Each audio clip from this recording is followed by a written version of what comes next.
বন্ধুরা, আমার কাছে এরকমের একটা লেসের টুকরো পড়েছিল। তো এটা কি করব অনেকদিন ধরে বুঝতে পারছিলাম না। তো আজকে একটা আইডিয়া বার করলাম। তো চলো তোমাদের সাথে শেয়ার করি। তো একটা ছোট্ট টুকরো কাপড়ে নিয়েছি, ফোম শিট নিয়ে নিচ্ছি, আর নিয়ে নিয়েছি ননওয়ানের কাপড়। তো কিভাবে এটাকে রাখছি দেখো, এরকম করে নিচে ননওয়ান, তার উপরে ফোম শিট, তার উপরে মেন ফেব্রিক। যদি তোমাদের কাছে ননওয়ান না থাকে বা ফোম শিট না থাকে, সেই জায়গায় তোমরা চালাটার বস্তাও ব্যবহার করতে পারো। এবার দেখো, এটা এইভাবে রেখে আমি 4-5টা কুইলিং করে নিচ্ছি। 4-5টা কুইলিং করা হয়ে গেছে। এবারে সাইডের যে এক্সট্রা কাপড়গুলো ছিল সেগুলোকে আমি কেটে বাদ দিয়ে দিচ্ছি। অবশ্যই তোমরা যখন কুইলিং করবে নিচের কাপড়গুলো একটু বড় রাখবে। মেজারমেন্টটা তোমাদেরকে আমি স্ক্রিনে দিয়ে দিচ্ছি। 11 ইঞ্চি বাই 24 ইঞ্চির আমি এটা ফেব্রিকটা নিয়ে নিয়েছি। তোমরা চাইলে এর থেকে একটু বড় নিতে পারো বা ছোটও নিতে পারো। তো আর এখানে আমি নিয়ে নিয়েছি সেই মেন ফেব্রিকটা আর ফোম সিট। তো এর মেজারমেন্টটাও তোমাদেরকে স্ক্রিনে দিয়ে দিচ্ছি। 18 ইঞ্চি বাই 4 ইঞ্চি দুটো আমি ফেব্রিক কাট করেছি, আর তার নিচে নিয়েছি আমি ফোম শিট। এবার চলো এগুলো ফোম শিটগুলো এর মধ্যে এইভাবে রেখে দেবো। রেখে দিয়ে আর এইভাবে আমি এটাকে ডবল ফোল্ড করে এটা সেলাই করে নেবো। তাতে কি হবে, এর হ্যান্ডেলটা দেখতে খুব সুন্দর হবে, আর ফোম শিটটা দেওয়ার জন্য দেখতে ভালো লাগবে। তো এবারে তো খুব সহজ, তোমরা দেখেই বুঝতে পারলে যে কিভাবে করলাম। এবারে একটা মেজারমেন্ট নেব। এখন আমি বেল্টটা অ্যাটাচ করব। তো এটা 11 ইঞ্চি হয়েছিল, ঠিক তার মাঝ বরাবর 5.5 ইঞ্চি হয়েছে, আর লেফট আর রাইটের 2 ইঞ্চি 2 ইঞ্চি করে আমি পয়েন্ট করে নিলাম। এইভাবে যদি তোমরা হ্যান্ডেলটা লাগাবে তাহলে তোমাদের মেজারমেন্টটা একদম পারফেক্ট হবে। তো এইভাবে দেখো, হ্যান্ডেলটা আমি ভেতরের দিক করে লাগিয়ে নিচ্ছি। অপর পাশটাও ঠিক ওই একই মেজারমেন্টে করে নিতে হবে। 5.5 ইঞ্চ, আর এখানে নিয়েছি 2 ইঞ্চি 2 ইঞ্চি। এবার দেখো এই লেসটা এর মধ্যে অ্যাটাচ করব। তো কিভাবে করব দেখো, এইভাবে সরিয়ে দিয়ে এখানটা আমি সেলাই করে নেবো। তো চলো তোমাদের সাথে মেশিনে চলে আসি। প্রথমে আমি এই হ্যান্ডেলগুলোকে ফিক্স করে নিই। তোমরা এখানে বলপিন লাগিয়ে নেবে, লাগিয়ে হ্যান্ডেলটা লাগিয়ে দেবে। এইভাবে যদি তোমরা এই ব্যাগটা তৈরি করবে তাহলে ফিনিশিংটা অনেক সুন্দর হবে, রাফ এজেস কিছুই দেখা যাবে না। এবার দেখো, আমি যে লেসের একটা ছোট টুকরো ছিল, এই লেসটা আমি এখানে ব্যবহার করব। তো প্রথমে দেখো, এখানে আমি রেখে লেসটা আমি সেলাই করে দিচ্ছি। উপর নিচ করে সেলাই করে দিতে হবে, কারণ লেসটা অনেকটা চওড়া। তাহলে একটা সেলাই এখানে দেবো আর একটা সেলাই নিচের দিকে দেবো। তো দেখো, এটা আমি রেডি করে নিয়েছি। আশা করি তোমরা এত দূর অবধি বুঝতে পেরেছো। তো এবারে চলো এটা সরিয়ে রেখে দিই। এবারে এর পকেট বানাবো। পকেট বানাবার জন্য আমি একটা 5 টাকাওয়ালা রেডিমেড যে জিপগুলো থাকে সেটা নিয়েছি, আর এর মেজারমেন্টটাও তোমাদেরকে আমি স্ক্রিনে দিয়ে দিচ্ছি। এখানে আমি নিয়ে নিয়েছি 8 ইঞ্চি বাই 7 ইঞ্চির কাপড়টা। তো এবার দেখো, এই পকেটটা বানানো সম্পূর্ণ তোমাদের উপরে, কত বড় বানাবে। এবারে আমি এটাকে দেখো, জিপটা সোজা দিকটা রেখেছি নিচে, আর উল্টো দিকটা উপরে রেখে এটাকে আমি সেলাই করে নিয়েছি। আর এইভাবেই দেখো, এটাকে এরকম করে ফোল্ড করে অপর পাশটাও এইভাবে সেলাই করে নেবো। তাহলে এটা পকেটের মতন হয়ে যাবে। তো এবারে একটা জিনিস তোমরা লক্ষ্য করে দেখবে কিভাবে আমি এটা করছি। তো এটা দেখো, জিপটা আমি এদিকে ভালো করে বন্ধ করে দিলাম, আর একটু 1 ইঞ্চি থেকে 1.5 ইঞ্চি মতন কাপড় উপরের দিকে উঠিয়ে নিয়েছি। তো এইভাবে দেখো, তোমরা মেজারমেন্ট টেপ দিয়ে 1 থেকে 1.5 ইঞ্চি পর্যন্ত কাপড় এইভাবে উঠিয়ে নেবে। উঠিয়ে এখানটায় কাট করতে হবে। এইভাবে দেখো রেখে এখানটাতে আমি কেটে নিচ্ছি। এইভাবে দেখো কেটে নিলাম। এবারে দেখো কিভাবে এটা ধরছি। জাস্ট এইভাবে এরকম করে ধরবে, আর উপরের দিকটাতে এরকম করে দুটোকে সমান করে ধরে নিতে হবে। এটা অবশ্যই উল্টো দিকে করছি, আর এবারে এর পাশটাতে এইভাবে সেলাই করে নেবো, কিন্তু উপরের পাশটা কোনো সেলাই করতে হবে না। এইভাবে দেখো, অপর পাশটাও আমি এইভাবে সেলাই করে নিচ্ছি। তাতে কি হবে, তোমাদের জিপটা একদম ফিক্স হয়ে যাবে। আর এটা দেখো, সেলাই করা হয়ে গেছে। এক্সট্রা কাপড়টা আমি এখান থেকে কেটে বাদ দিয়ে দিচ্ছি। এবারে এটাকে আমি কিভাবে ব্যবহার করব দেখো। এবারে এটাকে ওপেন করব, এইভাবে সোজা করে নেব। তো এইভাবে জিপটা লাগাবার পরে পকেটটা এইভাবে রেডি হয়েছে। তো আমি তোমাদেরকে আগেই বললাম, তোমরা চাইলে পকেটটা আরও বড় সাইজের করতে পারো। তো আমার পকেটটা এখানে একটু ছোট হয়ে গেছে, কাপড় কম ছিল বলে এইভাবেই করতে হয়েছে। আর এবারে দেখো, এইটা আমি কিভাবে ফিক্স করব। এই যে মেন ফেব্রিকটা ছিল এর মধ্যে এই পকেটটা লাগাবো। লাগাবার জন্য চলে এসেছি। এবার দেখো, এই মেন ফেব্রিকটার মধ্যে আমি যদি এইভাবে পকেটটা লাগাই, তাহলে পরে কোনো রাফ এজেস দেখা যাবে না, একদম ফিনিশিংয়ের সাথে কিন্তু ব্যাগটা তৈরি হবে। তো চলো এটা এবার আমি সেলাই করে নিই। এইভাবে একটা সেলাই দিয়ে দিলেই এই যে পকেটটা এখানে অ্যাটাচ হয়ে যাবে, আর কোনো তোমাদের রাফ এজেস দেখা যাবে না। এইভাবে এখানে আমি কাট করে দিলাম। এটা তো রেডি হয়ে গেল ভেতরের দিকের পকেটটা। তো এখানে তোমরা টাকা পয়সা বা এটিএম কার্ড এগুলো এখানে রাখতে পারো। ছোট হলেও কিন্তু এটা খুব কাজের। এবার চলো, উপরের যে জিপটা লাগাতে হবে কিভাবে লাগাবো দেখিয়ে দিই। আমি এখানে জিপ নিয়েছি, রানারটা এখনো লাগাইনি। তো এবারে জিপের যে উল্টো পাটটা আছে উপরের দিকে রেখেছি, সোজা পাটটা নিচের দিকে রেখেছি। রেখে প্রথমে আমি এখানে একটা সেলাই করে নেবো। একটু লক্ষ্য করে দেখো, তাহলেই বুঝতে পারবে এর ফিনিশিংটা কতটা সুন্দর হবে। উপর থেকে এটা সেলাই করে নেওয়ার পরে জাস্ট এটা এরকম করে টার্ন নেব। টার্ন নিয়ে এটাকে হাত দিয়ে ভালো করে চেপে নেব। চেপে নিয়ে এর উপর থেকে টপ স্টিচ দিয়ে দেবো। এইভাবে যদি টপ স্টিচ দিয়ে দেবে, দেখবে এর ফিনিশিংটা একদম সুন্দর হচ্ছে, আর এর কোনো রাফ এজেসও দেখা যাবে না। এইভাবে রেখে সুন্দর করে হাত দিয়ে চেপে চেপে পুরোটা এরকম করে সেলাই করে নেবো। এই দাব সেলাইটা দেওয়ার ফলে এই যে বেল্টটা আছে এটাও সুন্দর করে কিন্তু এটার মধ্যে অ্যাটাচ হয়ে গেল। আর কোথায় আমি বেল্ট লাগিয়েছি মানে এটা বোঝা যাবে না যে হ্যান্ডেলটা কোথায় লাগানো রয়েছে। তো দেখো একদম ফিনিশিংয়ের সাথে তৈরি হবে তোমাদের একটা ছোট্ট টুকরো দিয়ে ব্যাগ বানানো। এবারে এই দুটোকে এরকম করে নিয়ে এই যে হ্যান্ডেলটা ভেতরের দিকে করে দেবো, করে দিয়ে এটা উপর থেকে এই পাশ থেকে সেলাই করব। তার আগে কি করব, এখানে আমি প্রথমে রানারটা লাগিয়ে নিই। রানার লাগাবার জন্য এখানে আমি দুটো তারকে এরকম করে একটু একটু করে ওপেন করে নেব। আশা করি তোমরা বুঝতে পারছো কিভাবে করছি। এবার দেখো রানারটা এইভাবে নেব, দিয়ে দুটো ছোট ছোট যে পাতলা তার ছিল ওর মধ্যে এইভাবে মুখটা ঢুকিয়ে দেবো। এবার দেখো ঢুকিয়ে দেওয়ার পরে উপর থেকে যে একটু ছোট্ট তারটা বেরোবে ওটাকে আমি এরকম করে হাত দিয়ে টেনে ভেতরের দিকে করে নেব। আর এইভাবে দেখো জিপটা ইজিলি তোমরা এই রানারটা এর মধ্যে লাগিয়ে নিতে পারবে। তো রানারটা যখন লাগানো হয়ে যাবে একবার সুন্দর করে চেক করে নেবে যে রানারটা একদম পারফেক্টলি চলছে কিনা। তো এইভাবে দেখো আমি পুরো জিপটা ওপেন করলাম দেখলাম হ্যাঁ অলরেডি ঠিক আছে। এবার দেখো এখানে আমি পেছনের কাপড়টা এইভাবে নেব, নিয়ে হ্যান্ডেলটা ভেতরের দিকে ঢুকিয়ে এইভাবে এটাকে স্টিচ করে দেবো। তো দেখো স্টিচ করা হয়ে গেছে, এরকম আমার রেডি হয়ে গেছে। এবারে দুটো সাইড ওপেন আছে, দুটো সাইডকে খালি আমি সেলাই করব। তো প্রথমে হ্যান্ডেলগুলোকে সুন্দর করে এক জায়গায় করে নেব, যাতে এই দুপাশ সেলাই করতে করতে হ্যান্ডেলটা যেন ভেতরে সেলাই না হয়ে যায়। তো দেখো এটাও পুরোটা আমি সেলাই করে নিয়েছি। কতটা সহজে তোমরা এটা করতে পারবে। আর এবারে দেখো এখানে আমি একটা মেজারমেন্ট নিচ্ছি, 1 থেকে 1.5 ইঞ্চির মধ্যে একটা মেজারমেন্ট নিয়ে এখানে একটা দাগ দিয়ে দেবে। এখানে একটা পয়েন্ট দিলাম, আর অপর পাশেও ঠিক 1.5 বা 1 ইঞ্চি তোমরা যেভাবে এক পাশটা নিচ্ছ ঠিক ওই মাপেরই অপর পাশটা নেবে। এটাকে খালি জাস্ট এরকম করে টার্ন করে দিতে হবে। এরকম করে দেখো হাত দিয়ে এরকম উল্টে দেবো, উল্টে দিয়ে এখানে সেলাইটা করে নেব। এইভাবে তোমরা যদি করবে এর ফিনিশিংটা খুব সুন্দর হবে। তো দেখো আমি চেষ্টা করি খুব সহজেই যেন তোমাদের সাথে এই ভিডিওগুলো শেয়ার করতে পারি, যারা তোমরা সেলাই নাও জানো তারাও যেন এটা দেখে করতে পারো। তো দেখো কতটা সহজে তোমরা এইগুলো তৈরি করতে পারো। আর যতটা সুন্দর ফেব্রিক হবে ব্যাগগুলো কিন্তু দেখতে অতটাই সুন্দর হয়। আর তোমরা চাইলে এগুলো ছোটো ছোটো বানিয়ে কাউকে গিফটও করতে পারো, বা তোমরা চাইলে সেলও করতে পারো। তো দেখো এই রকমের ব্যাগ বাজারে কিন্তু অনেক দামে বিক্রি হয়। তো দেখো এরকম করে সুন্দর করে তোমরা এটা ইজিলি তৈরি করতে পারবে। এবারে এখানে দেখো যে এক্সট্রা কাপড়গুলো বা জিপটা ছিল ওটা আমি এখন কেটে দিলাম, দুপাশেই কেটে দেবো। আর এরকম করে পুরো ফিনিশিংয়ের সাথে রেডি হয়ে যাবে। চাইলে তোমরা এখানে পাইপিং দিয়ে ফিনিশ করে নিতে পারো। তো চলো এবার এটা ওপেন করে দেখাই এটা দেখতে কিরকম হয়েছে। তো দেখো কত ছোট টুকরো একটা কাপড়, আর মোটামুটি 15 থেকে 20 মিনিটেই তোমরা এটা বানিয়ে নিতে পারবে। খুব সহজেই, কোনো অসুবিধা হবে না, আর দেখতেও কিন্তু অনেক সুন্দর লাগে। আর এই রকমের ডিফারেন্ট ব্যাগ তোমরা বানাতে পারো, আলাদা আলাদা লেস দিয়ে তৈরি করতে পারো, দেখবে অনেক সুন্দর লাগছে। তো কেমন লাগলো তোমাদেরকে আজকের এই ছোট্ট আইডিয়াটা অবশ্যই জানিও। যদি তোমাদেরকে আমার ভিডিও হেল্পফুল লাগে তাহলে অবশ্যই একটা করে লাইক করো, কমেন্ট করো। তোমাদের একটা লাইক একটা কমেন্ট অনেকটা মোটিভেট করে আমাকে নতুন ভিডিও করার জন্য। তো এর ফাইনাল লুকটা তোমাদেরকে দেখিয়ে দিই, আর আশা করি তোমাদেরকে ভালো লেগে থাকবে। তো আজকের ভিডিও আমি এখানেই শেষ করব। হ্যালো বন্ধুরা, তোমাদের ঘরেও নিশ্চয়ই এরকমের ছোট ছোট টুকরো কাপড় পাওয়া যাবে। নাইটির থেকে বেঁচে যাওয়া বা স্যুট বানাতে দিয়েছো তার থেকে ছোট্ট টুকরো কাপড়। এরকমের ছোট টুকরো কাপড় কি করবো আমরা বুঝতে পারি না। কাপড়টা এতটাই ভালো যে ফেলতেও ইচ্ছে করছিল না।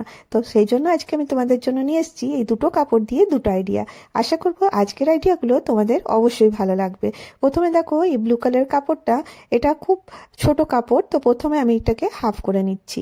তো এর মেজারমেন্টটা আমি তোমাদেরকে বলে দিচ্ছি। তো প্রথমে দেখো এই কাপড়টা একটু টেরা বেঁকা ছিল, সেই জন্য আমি মোটামুটি করে সোজা করে নিচ্ছি। তো এইভাবে দেখো সোজা করে নিলাম। এটা হচ্ছে 9 বাই 5 ইঞ্চির কাপড়টা। তো দেখো এইরকম দুটো পিস আমি কেটে রেডি করেছি। এর সাথে নিয়ে নেবো ফোম শিট, তার সাথে নিয়ে নেবো ননওয়ানের কাপড়। যদি তোমাদের কাছে ফোম শিট ননওয়ান না থাকে সেই জায়গায় তোমরা চালাটার বস্তাও ব্যবহার করতে পারো। তো প্রথমে দেখো ননওয়ানের কাপড় রেখেছি, তার উপরে ফোম শিট, তার উপরে মেন ফেব্রিকটা রেখেছি। রেখে আমি এইভাবে তিনটেকে জয়েন করে দিচ্ছি, আর এখানে বল পিন দিয়ে সিকিউর করে দিলাম। এবারে আরেকটা পার্টও ঠিক ওই একইভাবে আমি এটাকে সেলাই করে নেব। তো এখানে একটা লেস নিয়েছি, এই লেসটা তোমরা এখানে লাগাতে পারো, শুধুমাত্র এটা দেখতে ভালো লাগবে বলে। প্রথমে দেখো আমি এটাকে এইভাবে রেখে পুরোটা সেলাই করে নিলাম। কিউলিং করা হয়ে গেছে, এবার চলো তোমাদেরকে দেখিয়ে দিই। আর এক্সট্রা কাপড়গুলো আমি কেটে নিয়েছিলাম, দুটো পিস আমি এখানে পেয়ে গেছি। এবার একটা জিপ নিয়ে নিয়েছি, জিপটা হাফ ইঞ্চি ছোট নিয়েছি। আর এখানে দুটো কাপড় এখান থেকে কেটে নিয়েছিলাম, এই দুটো কাপড় আমি এইভাবে জয়েন করে দেবো। তো চলো তোমাদেরকে মেশিনে দেখিয়ে দিই কিভাবে এটা জয়েন করছি। জাস্ট খালি দুটো কাপড়কে এরকম করে নিয়ে এইভাবে সেলাই করে দিতে হবে। এতে কি হবে, তোমাদের জিপটা খুব মজবুত হবে আর এর ফিনিশিংও খুব ভালো হবে, আর সেলাই করতেও তোমাদের অসুবিধা হবে না। তো প্রথমে দেখো এক পাশটা করে নিলাম, অপর পাশটা দেখো এইরকম করে সোজা পাটটার উপরে রাখবো, রেখে এরকম করে নিয়ে এইভাবে আমি সেলাই করে নেবো। তো দেখো এরকম করে সেলাই করে নিয়ে এটাকে উল্টো করে নিলাম। তো এবারে দেখো এই পিসটার উপরে এই যে এইভাবে যে জিপটা রেডি করে রেখেছি, যে সোজা পাটটা আছে ওটা নিচের দিকে রেখেছি, উল্টো পাটটা উপরের দিকে রেখেছি। একটু লক্ষ্য করে দেখো, তাহলেই বুঝতে পারবে। এখানে তোমাদের সেলাই করতে অসুবিধা হলে অবশ্যই তোমরা বল পিন লাগিয়ে নেবে। আর এখানে নন-ওয়ানের একটা 2 ইঞ্চি মতন কাপড় আমি একই মেজারমেন্টে কেটে নিয়েছিলাম, সেটাও আমি এর সাথে জয়েন করে দিলাম। এইভাবে যদি তোমরা করবে এর ফিনিশিংটা খুব সুন্দর হবে। এবার এটাকে টার্ন করে নেব, টার্ন করে নিয়ে দেখো এটাকে এরকম করে ডবল ফোল্ড করে দেবো। এবারে উপর থেকে আমি সেলাই করে দিলাম। তো দেখো এর সাথে যখন জয়েন করে দিচ্ছি এটা দেখতে কতটা ভালো লাগছে। তো দেখো এর মধ্যে ফিনিশিংও চলে এসছে, আর কোনো রাফ এজেস দেখা যাচ্ছে না। অপর পাশেও এই ঠিক একইভাবে এরকম করে রাখবো।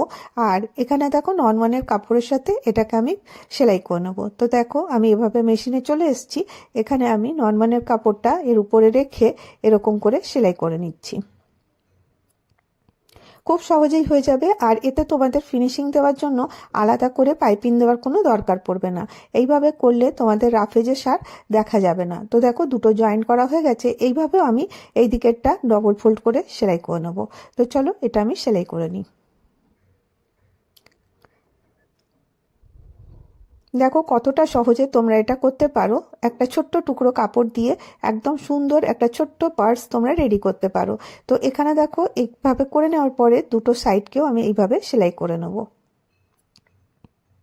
দু সাইডটা আমি এইভাবে সেলাই করে নিচ্ছি। সেলাই করা হয়ে গেছে। এবার দেখো মোটামুটি 2 ইঞ্চি এরকম ছেড়ে দিয়ে কাপড়টা আমি এইভাবে ফোল্ড করছি। তো এখানে দেখো আমি বল পিন লাগিয়ে এটাকে সিকিউর করে দিচ্ছি। এইভাবে যদি তোমরা করে দেবে দেখবে খুব সহজেই সেলাই করতে সুবিধা হবে, আর টেরা বেঁকা হবে না। তো যেভাবে করলাম ঠিক সেইভাবেই এর উপর থেকে দেখো আমি সেলাইটা কমপ্লিট করে নিচ্ছি।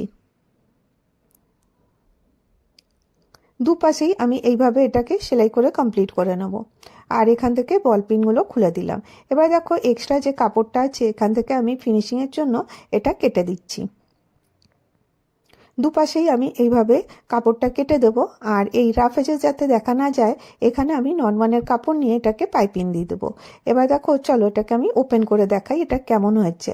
তো দেখো কত ছোট একটা টুকরো কাপড়, আর এটা করে নেওয়ার পরে কত সুন্দর একটা পাউচ রেডি হয়ে গেল। তো খুব সহজেই তোমরা এটা করতে পারো। তো দেখো পাউচ আমাদের অনেক কাজে লাগে, আর এটা আমরা এইভাবে ব্যবহার করতে পারি। আর নিচটা দেখো ফোল্ড করে দেওয়ার জন্য এখানে একটা বেস রেডি হয়ে গেছে। তো এটা তোমরা মাল্টিপারপাস ইউজ করতে পারো। আর তোমাদেরকে ভেতর থেকেও দেখিয়ে দিই এর ফিনিশিংটা কতটা ভালো হয়েছে, কারণ এখানে রাফ এজেস আর দেখা যাচ্ছে না। ছোট্ট একটা পার্স রেডি করেছি। এটা আমি কি কাজে ব্যবহার করছি চলো তোমাদেরকে দেখিয়ে দিই। আমাদের অনেক মেকআপ ব্রাশ থাকে বা লাইনার, মাস্কারা এই সবগুলো থাকে, বা কোথাও আমরা বাইরে যাই তখন এইগুলোকে আমরা এর ভেতরে রেখে নিয়ে যেতে পারি। এতে কিন্তু দেখতেও ভালো হবে, জিনিসগুলো সুন্দর থাকবে। তো খুব ছোট্ট আইডিয়া, আশা করবো তোমাদেরকে এই ছোট্ট আইডিয়াটা ভালো লেগে থাকবে। এই রকমের একটা কাপড় কেটে নিয়েছিলাম। কাপড়টা দেখো অনেকটা টেরা বেঁকা, ওইভাবেই ফোম শিট নিয়েছি, নন-ওয়ানের কাপড় নিয়েছি। এবার এটাকে কুইলিং করে নিয়েছি, আর এক্সট্রা কাপড়গুলো এবারে আমি কেটে বাদ দিয়ে দিচ্ছি।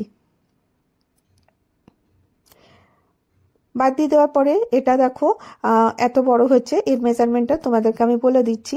এখান থেকে এটা হচ্ছে 13 ইঞ্চি, আর এখান থেকে এটা হচ্ছে 11 ইঞ্চি। তোমাদের কাছে যতটা কাপড় থাকবে সেইভাবে তোমরা ব্যবহার করতে পারো, কোনো এটার মেজারমেন্টের দরকার নেই। এখানে দেখো আমি নিয়ে নিয়েছি জিপ। জিপ আমি এরকম করে মিটার হিসাবে কিনে আনি, তোমাদেরকে আগেই বলেছি, তাহলে পরে খুব সহজে পাওয়া যাবে আর খুব সস্তা পড়বে। আর একটা একটা জিপ কিনতে গেলে একটু দাম পড়ে, তো তোমরা এরকম মিটার হিসাবে কিনে নেবে, তোমাদের অনেক কাজে লাগবে। এবার দেখো জিপটাকে আমি এরকম যে সোজা পাটটা আছে নিচের দিকে রেখেছি, উল্টো পাটটা উপরের দিকে রেখে সেলাই করে নিলাম, এরকম করে সেলাই করছি। এবার দেখো এটাকে জাস্ট এরকম করে টান নিয়ে এর উপর থেকে দাব সেলাই দিয়ে দেবো, তাহলে পরে এখানে চেনটা ফিক্স হয়ে যাবে।